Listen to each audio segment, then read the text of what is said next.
And this is Happy Friday, where we talk about fitness and nutrition and anything else that matters to you to just live a healthier and happier life. And today, as you can see, we're creatures of endurance. So I'm going to talk briefly about animals, in particular animals of predators and prey, which is, I guess, all animals in the nature of what we know them. They're known as being sprinting creatures.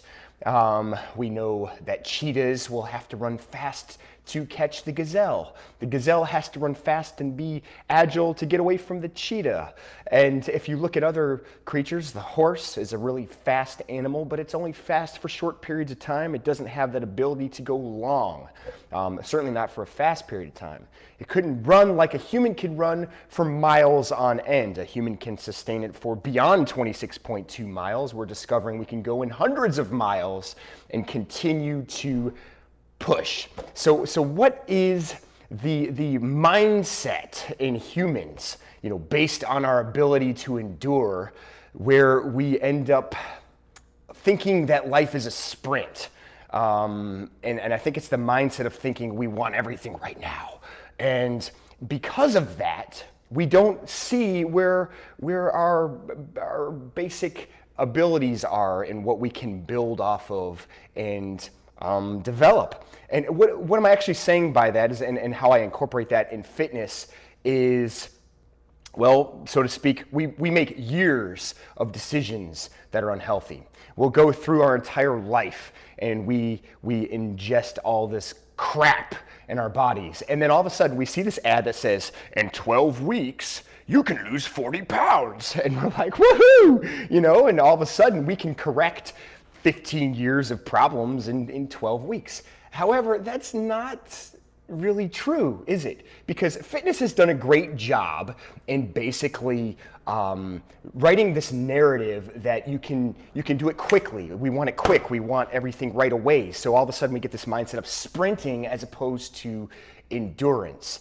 And so the moment pain is involved, we're like, ooh, whoa, wait, pain? No. I didn't hear pain. Pain wasn't in the marketing campaign you sent down in this fitness world. So why does it exist now?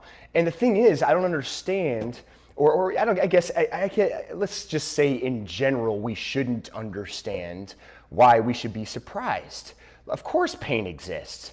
Pain exists everywhere. Of course we're going to have heartaches and stumbling blocks and things that are going to push us off course. We have that in life. Why would we not have that in something that's supposed to make us better, but yet we want to sprint? We look at fitness and we want to go fast. We want it done right now. And if I got $1 every time a client would come here and say, hey, in 30 days I want this. And they mean well, but they've bought into the old fitness narrative. So let's redefine the fitness narrative. And I know that it doesn't have it's not going to sell a lot of tickets, so to speak. It's not going to sell that twisting booty board or whatever that thing is that people are buying for $40 a pop. And it's just nothing but plastic crap. Let's understand what fitness truly is. Fitness is a lifestyle that the program is for the rest of your life. Now, I understand, once again, I'm making it clear that's not going to sell. But in reality, if we ingest that and we take that real narrative in, we start to realize, I see what Jake was saying. Fitness is the ability to endure. And the more I can endure, the better it's going to become. Just like life. Life is the ability to endure. It's in our blood to go longer periods of time. It's in our blood to drive towards a goal and not quit just because it didn't work out for us the first 5 minutes. To be honest, if we only invested 5 minutes in fitness, do you think we would see the importance of it? No. However, if you invest 5 minutes a day for 365 days out of the year, don't you think it would have a different importance if you just spent, 1 hour every other week? So my point is, try to incorporate fitness in your life, not necessarily just long periods of time. People will often ask me, and I'll get to your comments in just a minute, but I'm on a rant. Soapbox! People will often ask me for longer workouts. And I do have longer workouts, and in the future you will see longer workouts simply because, that's the style of workout. It ends up stretching for longer periods of time. But to be honest, you don't need the longer workouts to get into better shape. 20 minutes is sufficient. 20 minutes, you can sustain that for days on end and be okay. And you can see the differences in your fitness levels, and many of you can vouch for that because you've done that. And I think that's the point. People think, well, if I do more, I could get done faster in a shorter period of time. And that's not necessarily true. Fitness is not a sprint. It's an endurance, just like life. And that's my point today. It's what I'm talking to you about today. Why do you think people are so quick to disregard fitness, but they continue to live life? They continue to be successes in other things in life.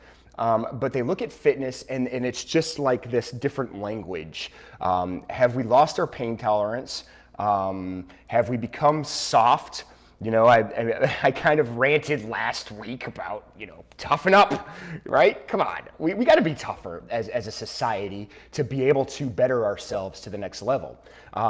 It isn't until we are truly tested in life that we end up appreciating what we get in the journey of it. I'm not trying to be poetic, but it's definitely true. Like I only appreciate things in life that I worked really hard for, and then it finally comes into play, and I'm like, oh man, it took years. I thought it was only going to take a few months, and that's true in fitness as well. I'm curious about your thoughts. You tell me your experiences. If you're new to fitness, don't let this scare you away. It's a lifestyle for all of us. People look at a picture and they don't actually see the story behind it. All they see is the picture, like, I want to look like that. And that's okay.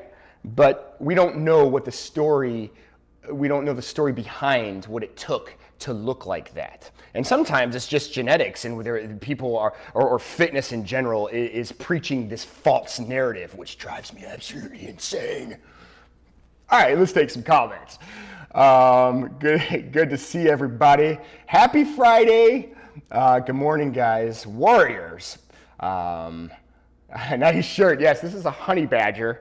Some people thought I wore that shirt last week on purpose. I got to be honest, it was totally on accident, but it was appropriate.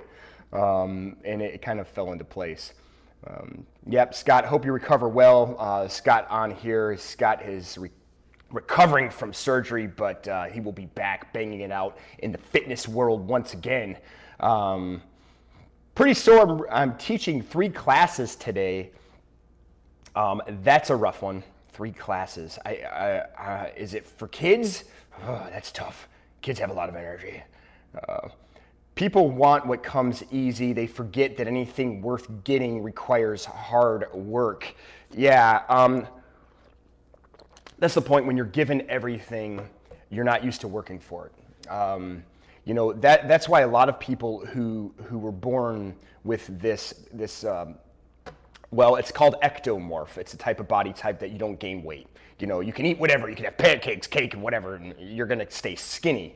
And it's hard for you to gain. It's really easy for you to lose. These ectomorphs, they take for granted. It's genetics. They take for granted what their size is. But based on their genetics, they've grown accustomed to just thinking they're in shape because they're not overweight, when in fact they're probably not in shape. And as the years progress, they start to see their body starting to deteriorate. They have joint problems, or they have heart rate problems. They start to go upstairs and they're breathing really heavy, and they're wondering why. And it's like, well, you've ignored fitness for years because you thought that you were okay simply because you were skinny. So they haven't had to work for that. And I completely agree with that. Be careful if you're an ectomorph. That wasn't my intentions aren't to kick you because you have no control over how you were born. But just be careful of that. You're not okay simply because you're not overweight.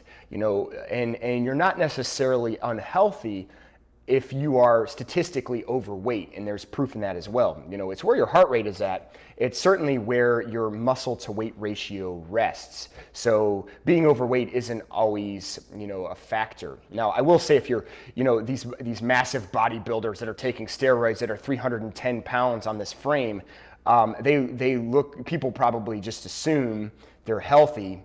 These days, maybe not. I think people are more accustomed to realizing that, there's other things going into their body that aren't so healthy. Also, you have all that muscle on on top of a frame, it doesn't matter whether it's muscle or weight, it's still a lot of weight on your frame. It could be bad for your joints. It will be bad for your joints in the long run, unless you change the ways of how you train. Scott says he's chilling. Pain meds got him in a twilight zone. Yeah, we love that. Yeah, that's always a fun thing, especially on a Friday. How are the challenges going? Just kind of off topic briefly. I'm curious about that. I have some more coming up, but the challenges are meant to just kind of push you to another level.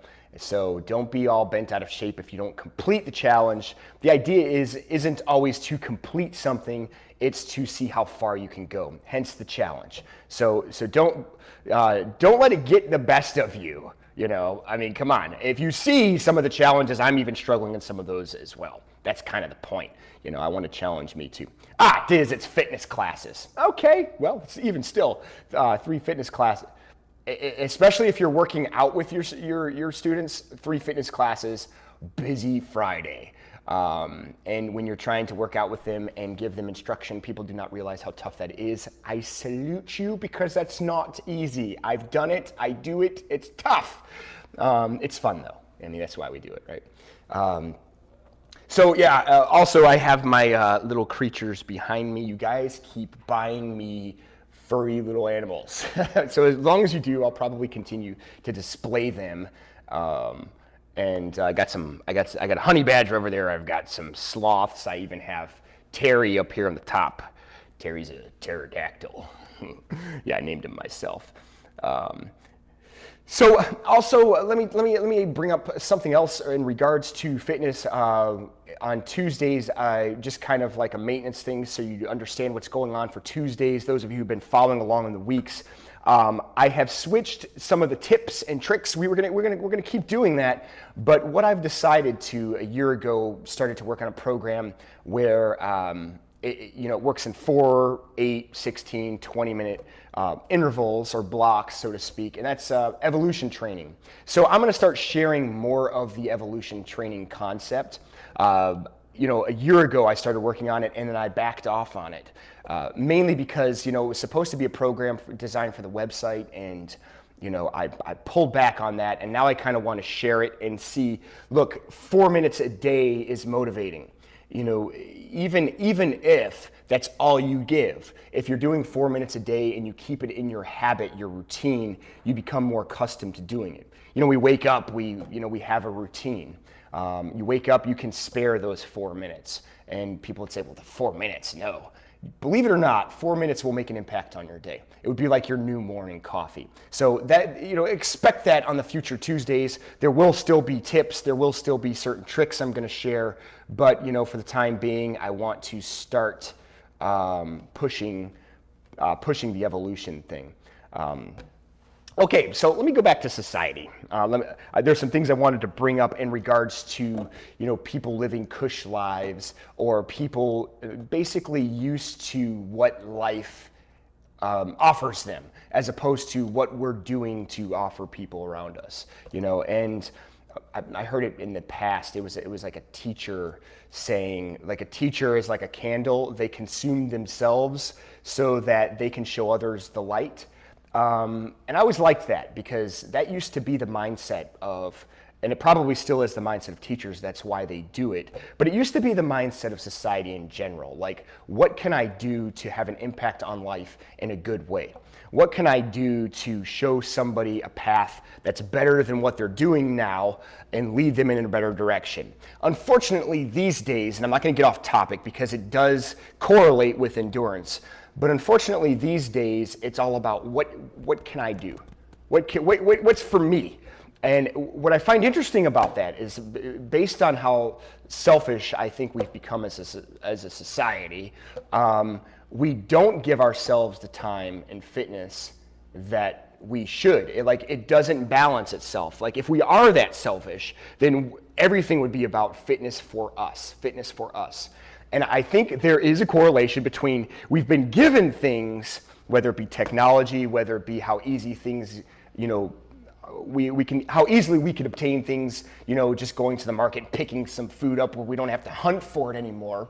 And as a result of that, we're not used to physically working for anything anymore. And it's not necessarily always a bad thing. But what I will suggest is that when we take that out of the equation, the hard work, the physical labor, putting the pain factor back in it, we start to lose focus on where we came from. We start to lose focus on, like, this is something that I earned as opposed to just given. It's just given to me. Fitness is earned. It doesn't care, you know, male, female, black, white, brown. It doesn't care whether or not you were born in the U.S. or you were born in I don't know, in some European country, or you were born in Africa, some country in Africa. Nobody cares. Fitness doesn't care. It's unforgiving to the person who doesn't put the work in. So we can't make excuses in our own lives, yet we still do. So if you're watching this and you're wondering, you know, why is it that I'm not getting the results I want? Stop looking at the time frame. Stop looking at the gauge of point A to point B and just see the journey. There's no destination to fitness. It's only getting better. It's only getting more fit. And as you get older, things get harder, so you find new goals, but it should never end. I mean, on these, I always wonder, because I do programs too, but I do it because I know that's how our brains think. But when we do these 30-day programs, then what? Like, what's the end game? Is that it for us? Are we going to achieve all of our goals? You know what happens is reality kicks in. We finish the 30-day program, we're like, I didn't get all the things I thought I was going to get. Of course not. You know, it's life. We're used to that. You know, it's like we think everything is just going to come our way. No, because it doesn't work like that in life either. There's stumbling blocks. There's setbacks. But that's the point. And that's kind of the point I wanted to talk about. It's in our brains. It's deep in there, probably deeper than it used to be, you know, 100 years ago. But it's still in our brains to find a way to make it happen, to endure, as opposed to just giving up. And that's kind of the punchline of all of this. We are creatures of endurance. Don't quit. You know, don't allow the pain. Don't allow the discomforts, so to speak, to push you to a point where you're like, enough's enough. Because you're still going to go through pain. You're still going to go through discomforts and something else. You might as well do it towards something that's positive. And I'll give you a story, and I might have shared it, but I'm going to give you another story because this story involves endurance. And it's really where it's where Relentless and Relentless Fit came from. I ran a race, and I trained with partners, but I was in this race that was 64 miles in the cold, weird terrain, and it was a 24-hour race. What made this race so difficult was the amount of like temperature changes within those 24 hours. This particular year, it started off at 39 degrees, which was like uncharacteristically hot for that time of season and for that particular race. Halfway into the race, it dropped from 39 degrees to about a negative 20 to 22 degree, negative 22 degree wind chill. Not only that, on top of that, there was 40 to 45 mile an hour wind gusts that were pushing down trees, and they were knocking, and they were coming into the pathways and basically throwing people off course. I was thrown off course. I was like 20 miles from the finish line, and I got lost. I got lost for 4 hours. 4 hours out in the woods, traipsing around trying to find my way back. I eventually got to a checkpoint, and in that checkpoint, I met one of the organizers of the race, and he's like, you got to finish this race in about 4.5 hours. You're on about a 5-hour pace. You're not going to make it. There's always next season. And like the heart dropped, completely done. Like, what? I'm not going to quit. So the point was, I had 30 minutes to make up in those 4.5 hours.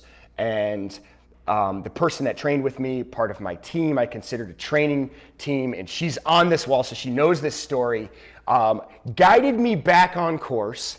And to make a long story short, we finished that race in less than 24 hours. We completed it with time to spare. Is it because I'm an amazing athlete? No.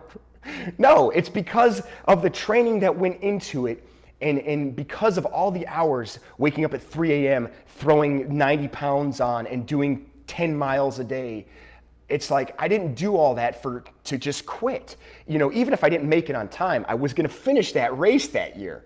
And so when you put the effort in, you're more likely to think finish. When you invest and when you go beyond what you think you can do, and you felt the pain, you felt the turmoil, you felt the blisters, all of a sudden being lost wasn't a big deal. I got to tell you, I went through some training before that race that was much more difficult than what the race was itself. So I wasn't going to allow 4 hours of being lost, you know, in this woods to cause me to quit. And not only that, you find people to keep you on course. If it weren't for Jen and she's on here, I probably would have. I wouldn't have quit, but I probably would have finished with within 26 hours. That was kind of the pace I was going at. It would have been harder to stay on course, is my point, and she kept me there. You know, checkpoint after checkpoint. My point is, it was an endurance race that we foresaw problems, we endured problems that we didn't even expect came up, yet we still finished. And that's life. That's what fitness truly is. When you have this plan in place, your fitness plan, things are not going to go as planned. They're going to be, and when I say that, it's not like they're going to go better. They often go worse. But plan for that, because those are the moments where you build your biggest strength, where you take your biggest steps, because you're always going to refer to those and say, that's the reason why I can handle this in front of me. Make sense? All right, let's take some comments. They've been rushing in, and you know, I appreciate it, but I've lost my bookmark. Where was I? I like challenges. Yes, Lion Cub, me too. Challenges are fun and a good way to see progress if done more than once. Yeah, absolutely. Yeah, go back to these challenges that we're doing on Wednesday. Hump Day Challenge. And see where you're at. See if you could do better than what you did before. You are working out with them. That's Diz. She's doing the always a good time. Yeah, 3 hours. Kudos to you. Do you have any tips on how to change or move your comfort zone? Yeah, basically what we talked on. You know, make training harder than life. So, in other words, don't be afraid to fail in training. Don't be afraid to do push-ups until you can't do anymore. Don't be afraid to push yourself to a limit where you can't sustain that form and you have to stop. You know, that's the point. That's where you get beyond. You know, muscle growth doesn't happen within the first 10 reps. It happens when you come to failure. You come to failure and you do a few more reps. So, in order to get past that comfort zone, just push a little bit at a time. You know, I'm not suggesting that you go, you know, mentally crazy over it. A little bit at a time, pushing a little bit harder. You wanted 10 reps, you did 11. Okay, you pushed further. Eventually, you start to build a bigger pain tolerance. Also, the more you do invest, meaning the more workouts that you do, the more workouts you complete, the more physical things you do outside of the workouts in life, challenge yourself in life, like go on hikes, you know, have a goal of climbing Mount Everest. I don't care, but make something big happen. And when you reach this physical goal up here, it makes training worth it. It makes it, you know, it makes it more meaningful because you're training for a purpose now, more than just I want a six-pack. Woo, big deal, you know. Your life isn't going to improve simply because you look better. I know people think that's the case, but no. You'll feel better, and as a result, you might make better decisions. You might be better around people, but it isn't the world that you should live in. The world you should live in is right here. When this is healthy, then the rest of it's going to be healthy. Makes sense? All right. Let yourself be more comfortable than you have been.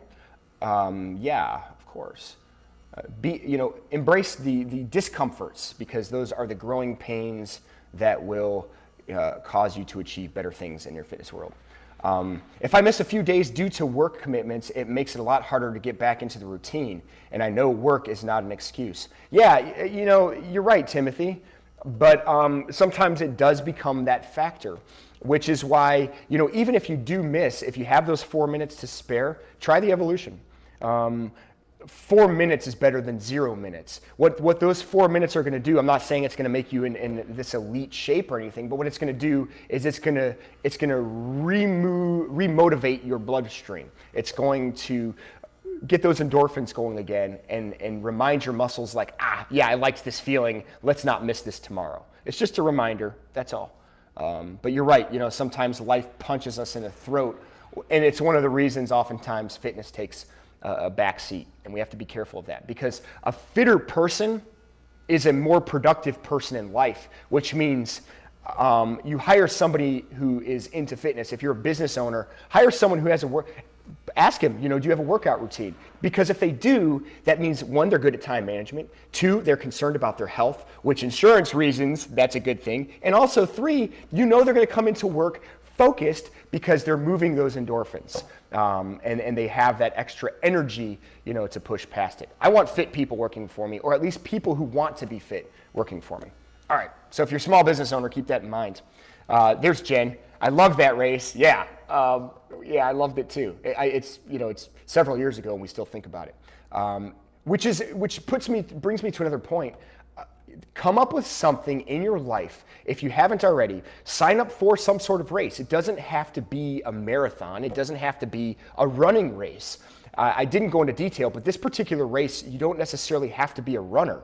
You could literally walk this race, but the terrain is like this. The only flat part of this race is the parking lot. But once you start, you're in woods, and it's overnight, and it's like an extreme hike on steroids, because it's that crazy. And at the time, it had a 93% dropout rate. The weather's been a little bit different. More people are finishing, but it still has a really high dropout rate.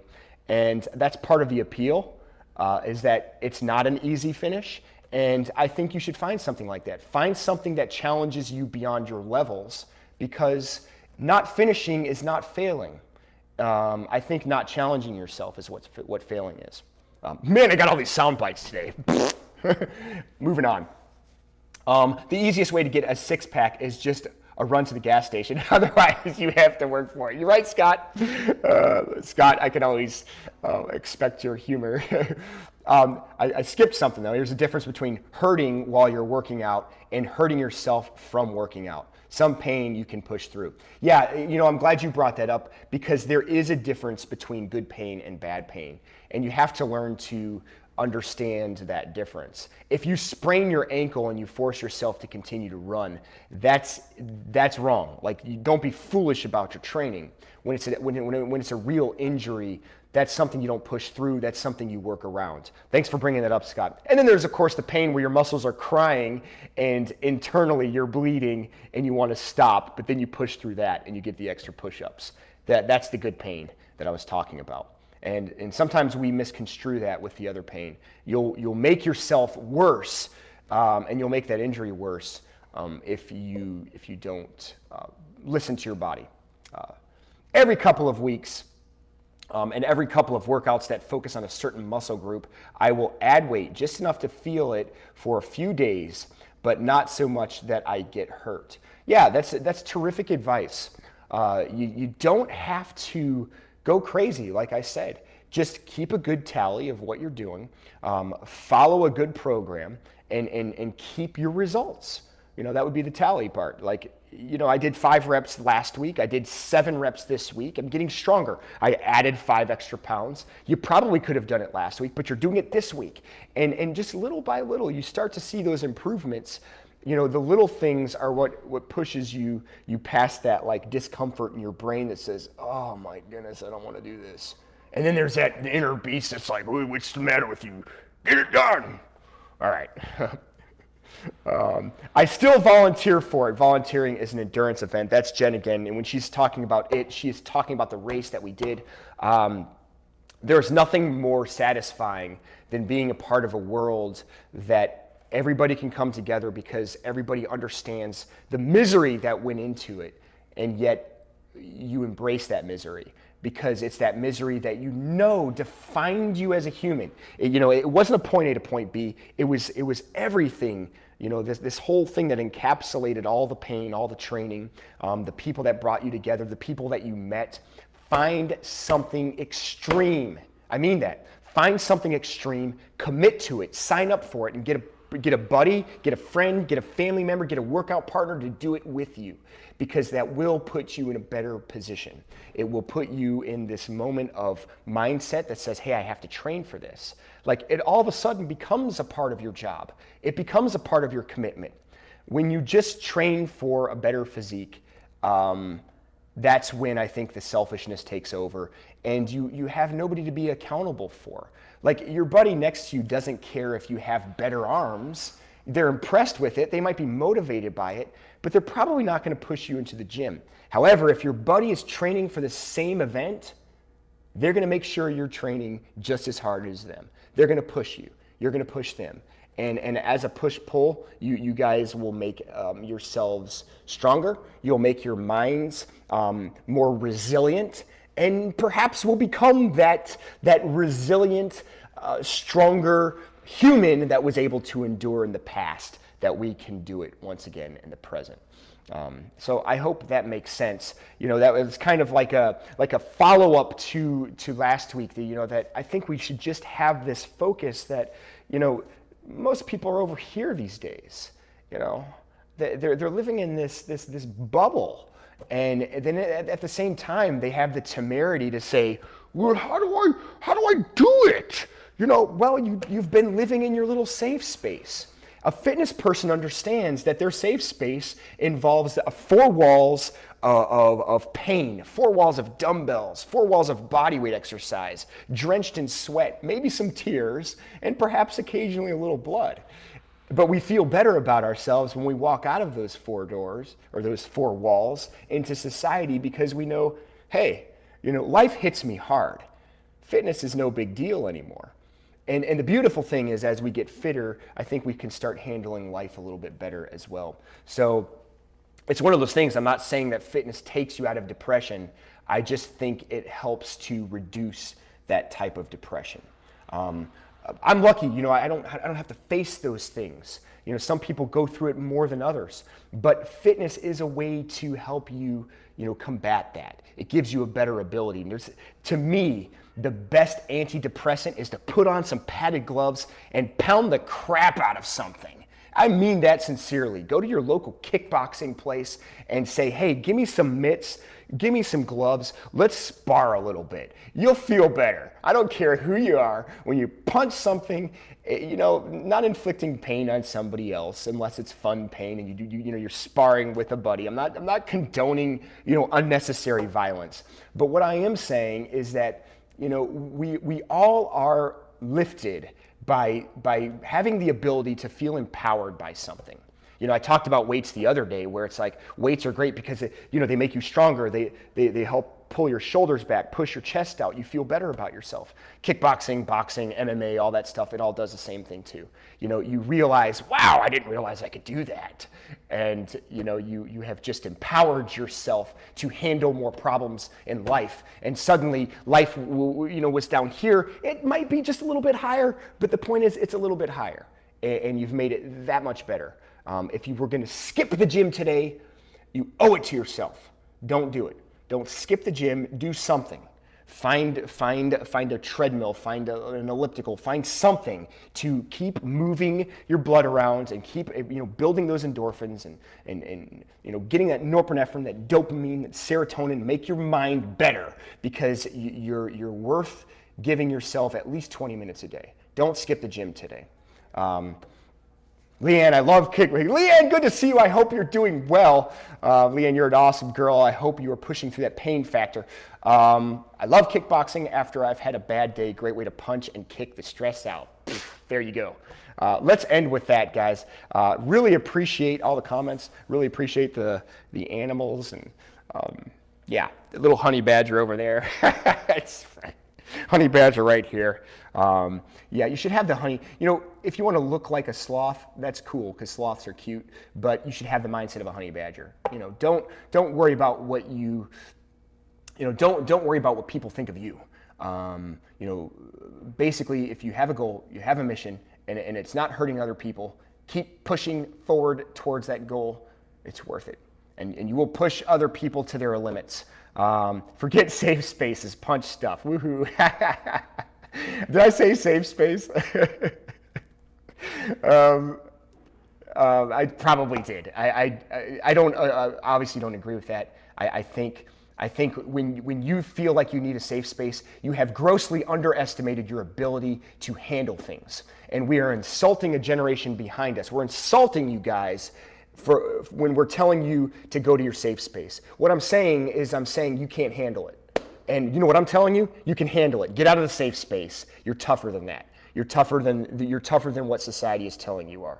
You know, put it on your shoulders and own it because you can. Guys, thanks for watching.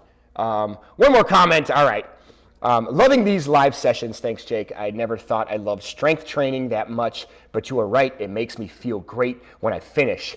Ah, man. Mega Demon Diva. We're going to end with your comment. Thank you very much. Keep strength training. Keep building your ability, your strength to walk better, to walk more upright with your shoulders back, chest out, being proud of yourself and be that example. Thanks for watching. Always remember, eat healthy, train hard, most especially have fun.